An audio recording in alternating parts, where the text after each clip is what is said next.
merci de votre fidélité à votre émission Grand Défi. Grand Défi, aujourd'hui, nous allons évoquer les défis et les priorités qui attendent les gouvernements Souminois 2.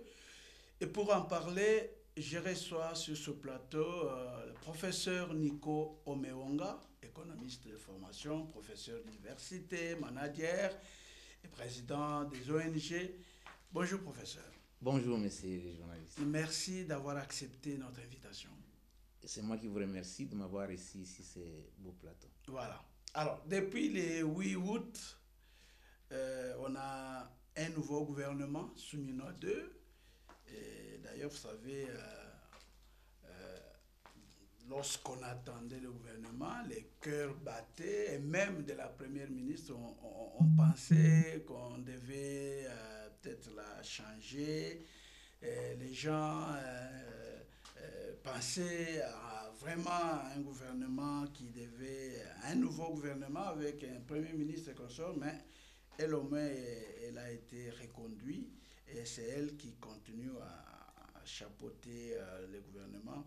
Alors, quelle est votre appréhension sur les réaménagements techniques opérés et les nouveaux visages qui ont rejoint le gouvernement? Je ne pense pas que quand les gens qui ont lamentablement échoué, vous les reconduisez et espérez au résultat différent de ce qui a été.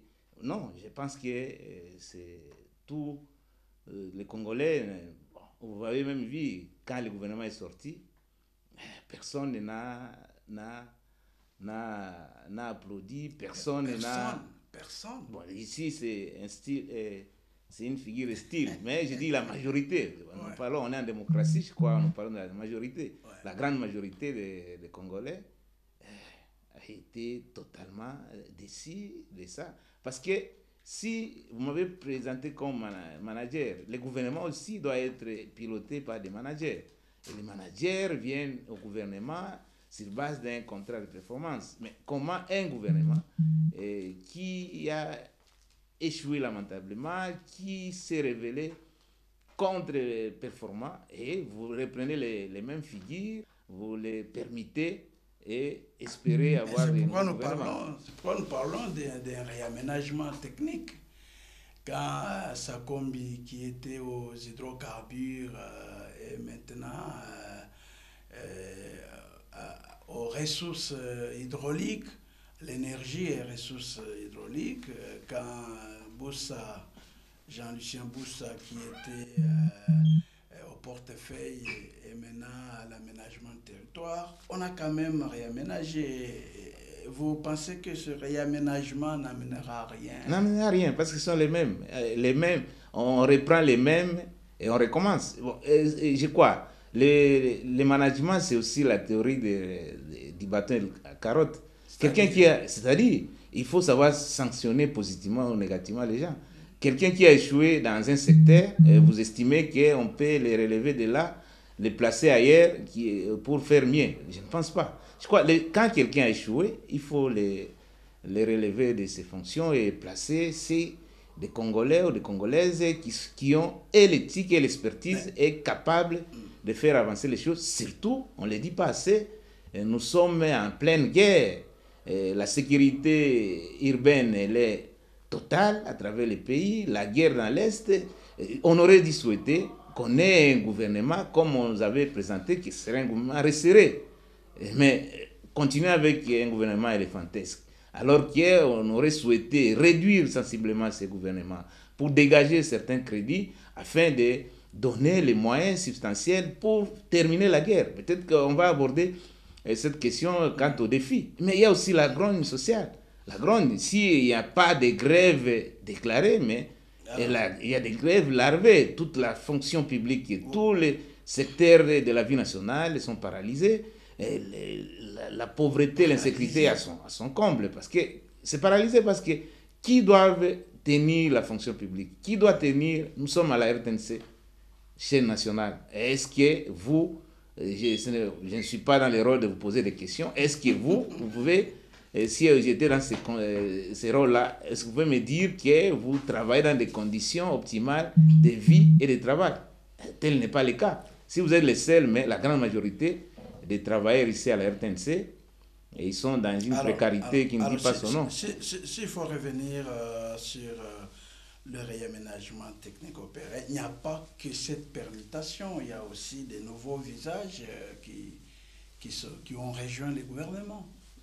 Avec les nouveaux visages, par exemple Adolphe Muzito, un ancien Premier ministre, un expérimenté qui reprend les budgets qu'il a gérés autrefois, et puis Premier ministre, vous ne pensez pas qu'il peut apporter quand même... non, vous savez, vous me connaissez bien, je n'aime pas parler des personnes, vous parlez de Muzito, vous parlez de l'expérience, mais il y a... Quelqu'un peut être expérimenté, mais une expérience négative. Qu'est-ce que, par le passé, il a pu réaliser, qu'on espère réaliser, et dans quel contexte? Et il vient avec quel est le cahier de charges, qu'est-ce qu'il va y apporter dans un gouvernement où on sait que la grande majorité, les tenants de ce gouvernement ont lamentablement échoué. Bon, lui, un seul individu, qu'est-ce qu'il peut apporter de substantiel? Encore lui-même, il y a encore à redire si lui-même, le profil, est-ce qu'il répond à sa gestion? Je crois qu'on est dans ces pays. Vous avez suivi qu'il a déjà rassuré les partenaires que cette fois-ci, on va travailler dans toute la transparence possible. Et puis, je sais qu'il a accumulé beaucoup d'expérience. Il était au pouvoir, il était dans l'opposition. Maintenant, il rentre. Vous ne pensez pas qu'avec ça, il peut faire en sorte, comme j'ai suivi dernièrement, il a dit qu'on pourra peut-être avoir un grand budget, à ajouter par exemple 13 milliards sur le budget qu'il y avait. Vous ne lui donnez pas cette chance-là. Vous savez, dans ces pays, si tout dépendait du discours, ces pays seraient déjà un paradis. Pourquoi vous voulez inverser les rôles? Les gouvernements, c'est le pouvoir de l'action, alors que le Parlement, le pouvoir de la parole. Mais j'ai comme l'impression que le gouvernement s'est mué au Parlement où, à longueur de journée, il parle. Non, nous voulons les juger. Non, ce discours, on l'a entendu, et même ses prédécesseurs ont tenu le même discours. Ce n'est pas ça le discours. On n'a plus besoin de discours. On a besoin des actes. On juge les maçons au pied du mur. Ça ne sert à rien d'encore venir pérorer sur les questions dont d'ici une année, et on va déchanter. Il ne faut pas toujours suivre le discours des hommes politiques et des politiciens, je voulais vous laisse dire. Et quand il vient, il va toujours vous faire miroiter un horizon paradisiaque, mais quelques temps après, on va déchanter. Il ne faut pas les suivre. Il faut les juger. Au bon moment, il est là et c'est la session budgétaire. Je crois que non, le problème, vous, la rentrée vous êtes parmi les journalistes qui couvrent les séances au Parlement et que vous savez que le problème, ce n'est pas de voter un budget. Et même ces budgets-là, c'est toujours des budgets chétifs. Parce que quand vous parlez de ces budgets-là, c'est un budget chétif. Le problème, ce n'est pas de voter les budgets, mais c'est dans sa mise en œuvre. Et chaque fois quand il y a contrôle budgétaire, quand il y a reddition des comptes, généralement, ces budgets-là, pour la plupart des cas, sont réalisés à hauteur de 50-60%. Et avec un dépassement dans les secteurs que vous connaissez. Donc, ce n'est pas ça le problème. Le problème, ce n'est pas des chiffres. Parce que les Congolais lambda, la maman maraîchère, vous pouvez lui dire qu'on va augmenter 10 milliards ou 13 milliards. Mais il veut que c'est là qu'il les ressent dans son vécu, dans ses besoins sociaux de base. C'est ça le problème. Bientôt, c'est la rentrée scolaire. Qu'est-ce qu'on a déjà prévu pour les parents, pour les enseignants, pour qu'on ne revienne pas qu'on ne débraye pas dès la rentrée scolaire. Ouais. C'est ça aussi le problème. Parce que autant nous demandons à ce gouvernement, parmi les défis, c'est principalement les défis sécuritaires, mais il y a aussi les défis sociaux.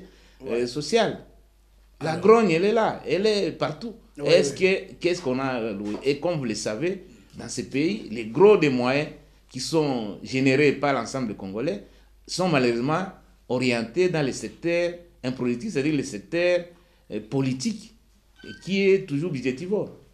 Là n'est pas le problème. Est-ce que cette fois-ci, vous me dites que le gouvernement qui n'a pas changé, qui a connu seulement un réaménagement cosmétique, Est-ce que vous espérez que ce gouvernement-là va faire mieux que le précédent?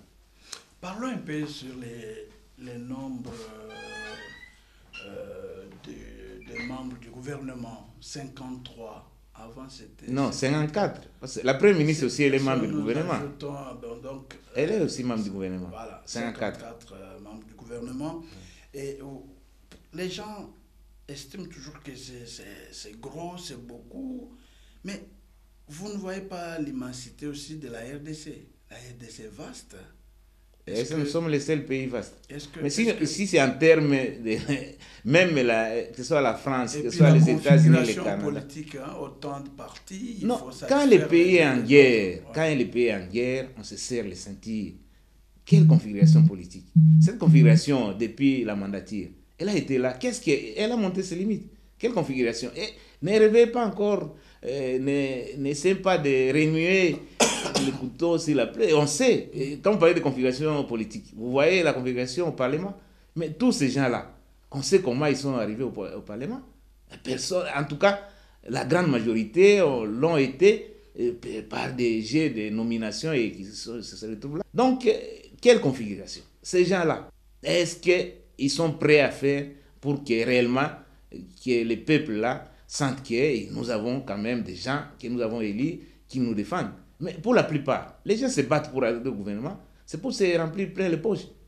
On ne vient pas, et la plupart de tous ceux-là auxquels vous faites allusion, ils viennent pour l'embourgeoiser, ils ne viennent pas pour faire triompher un idéal, ils ne viennent pas pour faire changer les choses, pour améliorer la qualité de vie des Congolais. Je suis désolé. Et donc, vous êtes pessimiste, et la taille, un mot, la taille, est-ce que nous sommes un pays à ministre?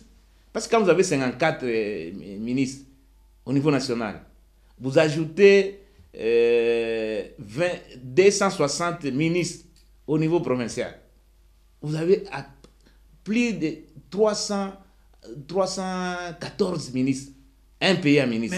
Et chaque ministre avait son cabinet. Qu'est-ce qui dérange? Ça dérange parce que la République démocratique du Congo, c'est un pays potentiellement riche, professeur. Un pays potentiellement riche, c'est un pays réellement pauvre. C'est le cas de la RDC. Vous savez quel est le revenu journalier d'un Congolais moyen? C'est 1,6 $ par jour. Et pourtant, la Banque mondiale dit que tout celui qui vit avec 3 $ par jour est pauvre. Donc, le cas du Congo, nous sommes en deçà de seuil de pauvreté absolue. Et en français facile, c'est que nous sommes sous-pauvres. C'est que nous nous battons pour être pauvres. On n'a même pas encore atteint le seuil de pauvreté. Mais nous sommes en deçà de seuil de pauvreté absolue. Qu'est-ce qu'il faut faire pour remonter la pente? La pente, il faut réduire la taille du gouvernement. Tous ces gens, pourquoi faire? Parce que chacun de ces ministres a son cabinet. Mais ce sont des crédits budgétaires qui sont alloués pour le fonctionnement de ces institutions, de ces cabinets. Pourquoi ne pas réduire même à 20 ministères? Où est le problème? C'est-à-dire, si vous voulez la représentativité, au moins chaque organisation pourra être représentée. On a 26 ministres, on a 25 ministres. Avec autant de portefeuilles, mais ça, il sera en commun. Mais comment? Mais les secrétaires généraux, quelle est leur tâche? Vous savez qu'il y a des pays où il n'y a pas de gouvernement, mais l'administration, c'est l'administration qui est le socle de l'État. Les politiques là. Et puis, pourquoi vous devez continuer à récompenser ces politiques qui ont montré limite? Est-ce que l'administration que nous avons maintenant, là, elle est à même de faire le travail comme vous le dites? Pourquoi pas? Pourquoi l'administration est là? Et c'est question de donner les moyens de sa politique. Et qui a avili cette administration? Qui l'a soutiré tout ça? Ce sont des politiques. Alors, vous voulez qu'on reste dans cet état de choses et que ça devient... Vous savez qu'il y a un désaveu total de la population contre les politiques. Et parce que les politiques, ailleurs, un politique, c'est quelqu'un qui vient améliorer, qui vient apporter quelque chose de substantiel pour améliorer la qualité de vie de la population. Mais nos politiques, quel est leur rôle? Et ils viennent, le seul pays où, quand on devient ministre, on caresse les rêves de devenir au lendemain millionnaire. Ailleurs, ce sont des serviteurs. Les millionnaires, ce sont des entrepreneurs. Mais ici, c'est le cas. Ce n'est pas le cas. On devient ministre, on s'améliore soi-même. on s'améliore Et on même. n'améliore pas les conditions de la Non, population. parce qu'il n'y a pas la culture des sanctions. Pas la culture des sanctions. Mais pour ce gouvernement, je crois, en bas là, le président a prévu qu'il fera l'évaluation de chaque membre du Est-ce que c'est gouvernement. pour la première fois qu'on va procéder à En l'évaluation? 6 mois, mais Non, parce que, non. même parce- Dans ces pays, même parce l'évaluation mais parce a qu'il perdu veut- de tout son parce sens. qu'il l'a dit. Non, parce que l'évaluation Ouais. devrait se faire déjà dans la mise. On devrait d'abord évaluer ce qui était là. Mais si on reconduit les mêmes qui ont lamentablement échoué, et vous espérez à une évaluation, quelle évaluation? Déjà, on devait évaluer. Selon vous, non? Qu'est-ce que l'on doit privilégier comme défi à relever pour ce gouvernement? Premier défi, c'est le défi sécuritaire. Ce n'est pas normal. C'est parce que c'est là où comme la guerre dans l'Est se passe à 2000 km, on a comme l'impression que c'est tellement éloigné de nous et qu'on peut continuer à se la couler douce comme on en a l'habitude. Mais la guerre, le pays est en guerre. Et quand le pays est en guerre, on doit adopter le comportement des guerriers, des gens qui sont réellement en guerre. Quand il y a la guerre, on arrête la fête. Mais quand on continue à festoyer, à temps et à contre-temps, pendant que une bonne partie du territoire est entre les mains des agresseurs et des rebelles. Moi, je pense le mieux à faire, la première priorité, c'est d'abord comment terminer la guerre. Deuxième priorité, apporter même un début de sourire à vous, la force ouvrière, les gens qui soutiennent l'État. Parce qu'on ne peut rien faire, atteindre les objectifs qu'on s'était assignés si à la base, il n'y a pas la productivité. Qui produisent les richesses? C'est vous et moi.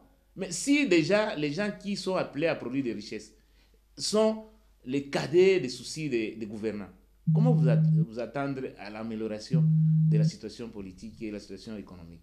Ça, c'est la première chose. La guerre. Deuxième élément, la sécurité. On ne le dit pas assez. C'est chaque jour, même votre chaîne ici. Vous parlez, c'est une chaîne de développement. Est-ce que vous pouvez développer si à la base il n'y a pas la paix, il n'y a pas la sécurité? Et cette délinquance urbaine, cette violence qu'on observe dans les milieux urbains, mais ça empêche tout décollage. Troisième élément, les sociales. D'accord, on va revenir parce que vous parlez de la guerre.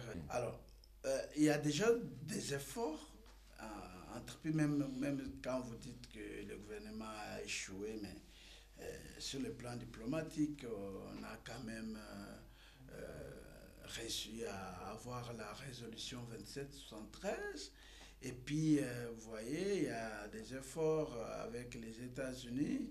Alors, qu'est-ce que vous dites de ces efforts, d'ailleurs, votre appréhension sur l'impasse constatée à Doha, et puis l'accord de Washington qui ne donne pas encore ses fruits jusque-là? Voilà. Comme vous le savez, moi, je n'ai jamais crié à la belligérance, je n'ai jamais crié à la diplomatie, tant qu'en interne, rien n'est encore fait. Parce que si hier, la diplomatie était fondamentalement idéologique, aujourd'hui, la diplomatie est fondamentalement économique. L'on ne peut pas être fort à l'extérieur si on ne l'est pas de l'intérieur. Donc, il faut d'abord résoudre la fracture interne. Et pour parler de Doha, je sais que pour ces gens-là, ils n'ont qu'un seul point à l'ordre du jour. Si j'étais dans le rôle de fixer l'ordre du jour, arriver à obtenir sans condition la cessation de la guerre, c'est-à-dire cesser les faits immédiats, sans condition. Deuxième point. C'est ce qui est prévu dans l'accord de... Non, je ne parle pas de la prévision, je dis de la mise en œuvre. Ouais. C'est-à-dire qu'il faut qu'on arrive au cesser les faits immédiats, sans condition. Deuxième élément, qu'on passe maintenant à la mise en œuvre de la résolution 2773. Parce que ce n'est pas normal que nous soyons toujours, à cause des prétentions territoriales des voisins, qu'une bonne partie de notre territoire soit entre les mains des rebelles. Mais quand on aura vidé cette question, maintenant on revient, parce que la guerre, la paix doit être globale et totale. Et la véritable paix ne peut s'obtenir qu'entre nous, Congolais. La question du gouvernement, ce n'est pas à l'église. On a besoin des hommes vertueux et vertébrés, comme disait le cardinal Monsengo de Rez Mémoire. On a besoin de ces gens-là. Vous pouvez avoir l'expertise, mais si vous n'avez pas l'éthique, mais vous oubliez tout de suite que ce gouvernement nous a démontré comment chaque matin quand on se réveille, c'est toujours des scandales financiers. Nous sommes le seul pays où il y a toujours des scandales financiers à répétition. Au point que ça n'aimait même plus les Congolais. On commence à trouver comme un fait divers. Non, mais alors qu'ailleurs, même s'il y a un détournement de 10 000 dollars, ça aimait tout le monde. La transparence, parce que sous les régimes passés, on volait comme... non, est-ce qu'on va se limiter seulement à dénoncer? À la roulette, mais... Est-ce qu'on va... Bon, tous ceux-là qui ont été dénoncés... Mais il y a des actions, Motamba est en justice. Quand même, vous ne pouvez pas saluer ça. Et puis, on a Kamere a été arrêté.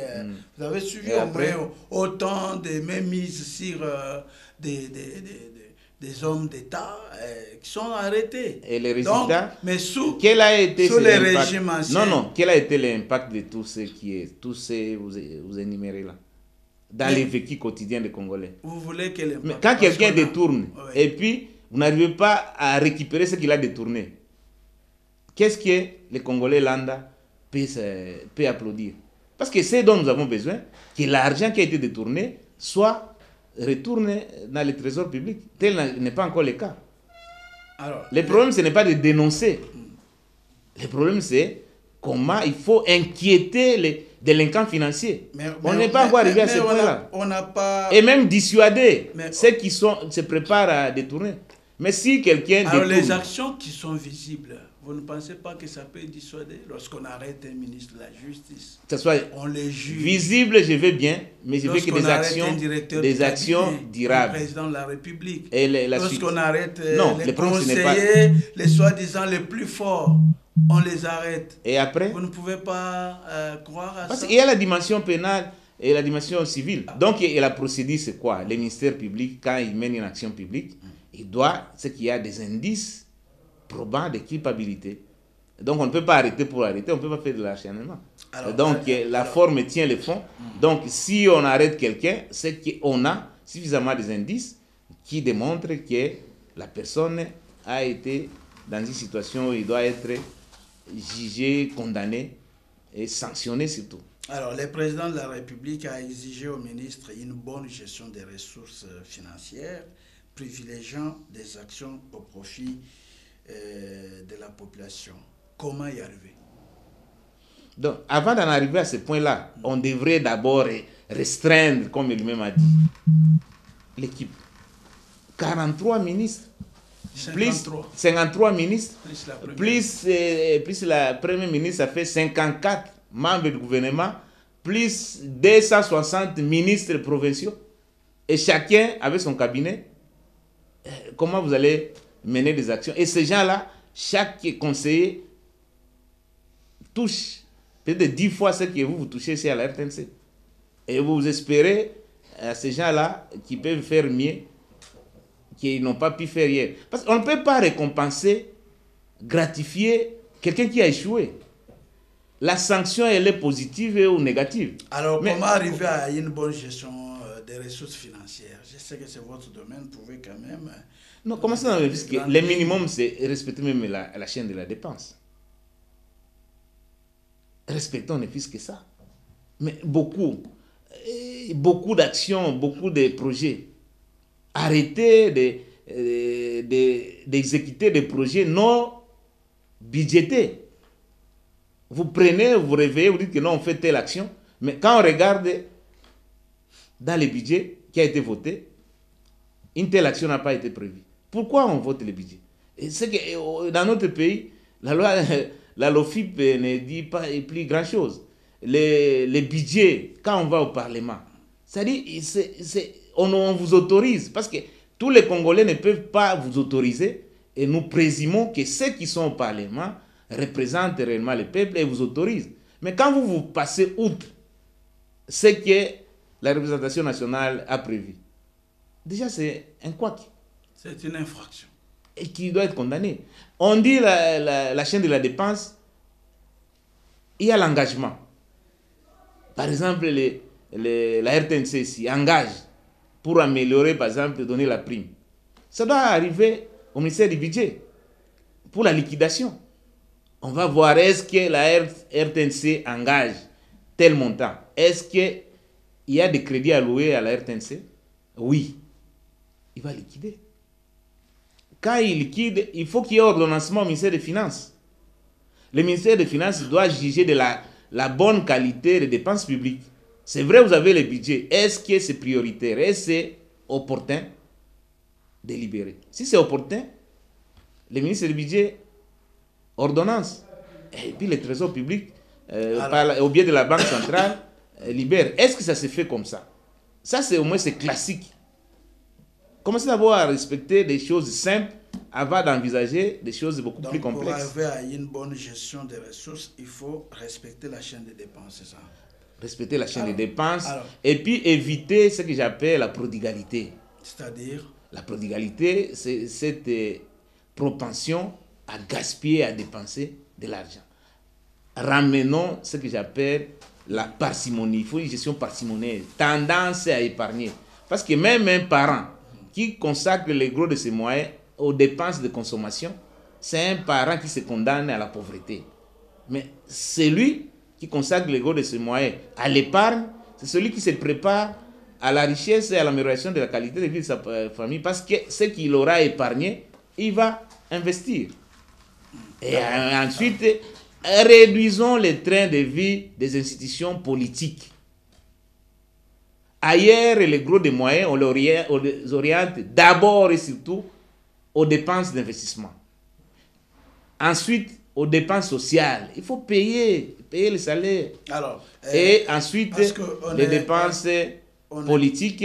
Mais nous, on a inversé. Les gros des moyens sont orientés aux dépenses politiques. On est presque à la fin de l'émission, mais parmi les actions que le président a pu proposer au ministre, il y a, en tout cas c'est dans votre domaine, stabiliser les cadres macroéconomiques, maintenir la discipline budgétaire, vous l'avez dit, et puis soutenir l'inflation, soutenir la croissance et créer des conditions d'un développement inclusif et durable, renforcer les forces de sécurité, fluidifier les transports, améliorer la scolarisation. Alors, c'est autant de défis. D'ailleurs, moi je vois si on peut prendre chaque action, ça constitue toute une émission.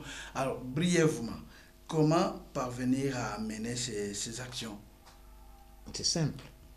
Par exemple, stabiliser les cadres macroéconomiques. Lorsqu'on parle de cadres macroéconomiques, pour les téléspectateurs, ça signifie quoi? Bon, ici toujours cadre macroéconomique, cadre passé, ça signifie quoi? Le cadre macroéconomique, c'est comme la clôture d'une maison. Pour sécuriser ce qui est à l'intérieur, qu'est-ce qu'on fait? On met des éléments de vigile pour sécuriser. Et il y a des éléments qui nous attestent que la maison est sécurisée, l'économie est sécurisée. Vous avez parlé de l'inflation. L'inflation, c'est une maladie qui tue l'économie. Il faut arriver à stabiliser. Et la plupart de l'inflation, elle est d'origine monétaire dans notre pays. C'est-à-dire, on recourt au financement monétaire, c'est-à-dire à la planche à billets. C'est-à-dire, on injecte des signes monétaires importants par rapport aux biens et services sur les marchés. Et là, la loi de l'offre et de la demande joue. Donc, une monnaie qui est abondante sur les marchés, elle perd de sa valeur et les prix intérieurs augmentent. Donc, il faut à ce niveau-là. Et pour le faire, il faut vraiment une discipline budgétaire, il faut la réduction des trains de vie des institutions. Un autre élément, comment propulser ou booster la croissance inclusive? Non, la croissance inclusive, pour qu'il y ait croissance inclusive, c'est-à-dire qu'il faut renverser les cercles vicieux qui consiste à dépendre exclusivement et totalement de l'extérieur. Il faut que la richesse se crée de l'intérieur. Et pour que la richesse se crée de l'intérieur, arrêtons avec ce que j'appelle la ruralité économique, où les gros de notre richesse proviennent des mines, des minerais qui sont exportés. Non, il faut commencer à les transformer ici. Et voilà pourquoi même je suis intervenu même dans une chaîne étrangère, vers le camp, moi, par rapport à l'accord que le gouvernement avait signé avec les États-Unis pour l'exploitation des minerais. Non, quand on exploite, il faut que ces minerais soient traités ici sur le pays. Mais si on les exploite pour les ramener encore alimenter les industries américaines, donc on aura renforcé l'extraversion et on aura des effets pervers sur la croissance inclusive. La croissance inclusive, il faut que la croissance se crée par l'effort individuel et collectif des Congolais. Donc il faut... Donc, vous conseillez que pour les deals, là, il faut qu'il y ait une clause qui insiste sur la transformation au niveau local. Au niveau local. Ouais. Et un autre élément, notre économie, on dirait qu'elle est désarticulée. Parce que nous avons 4 secteurs économiques. Nous avons les secteurs primaires, secondaires, tertiaires et quaternaires. Donc, quand les produits sont exploités, secteur primaire, les bois, les minéraux, tout ça, ils doivent alimenter les secteurs secondaires. Donc, ils doivent être transformés ici. Quand on a transformé les secteurs secondaires, dans le secteur tertiaire, c'est le secteur des services et de l'échange. Voilà. Mais nous, malheureusement, quand on exploite les minéraux, au lieu que les minéraux là alimentent les secteurs secondaires, les secteurs secondaires, l'industrie est quasi inexistante, les secteurs secondaires alimentent l'extérieur.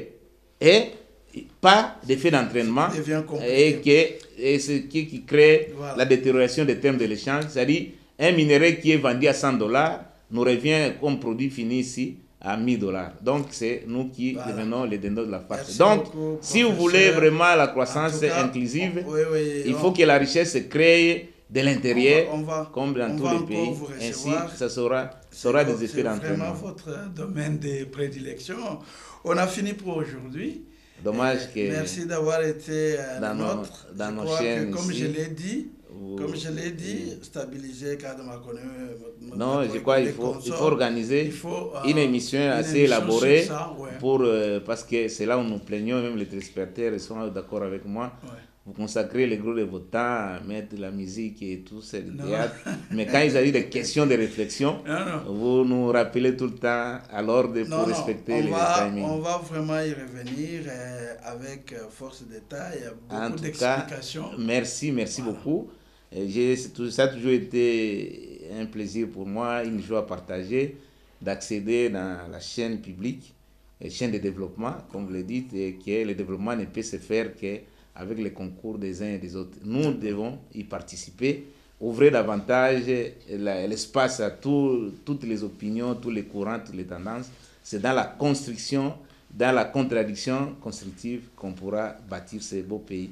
Ainsi, Lumumba et Kasavubu, là ils sont dans leur tombe, ils pourront se réjouir que les rêves qu'ils ont caressés de leur vivant sont réalisés. Sinon, aujourd'hui, ils se remuent, ils se disent 65 ans après, c'était normal. Merci. Que le pays est descendu plus bas que terre. Merci beaucoup, professeur. Merci à vous tous qui nous avez suivis.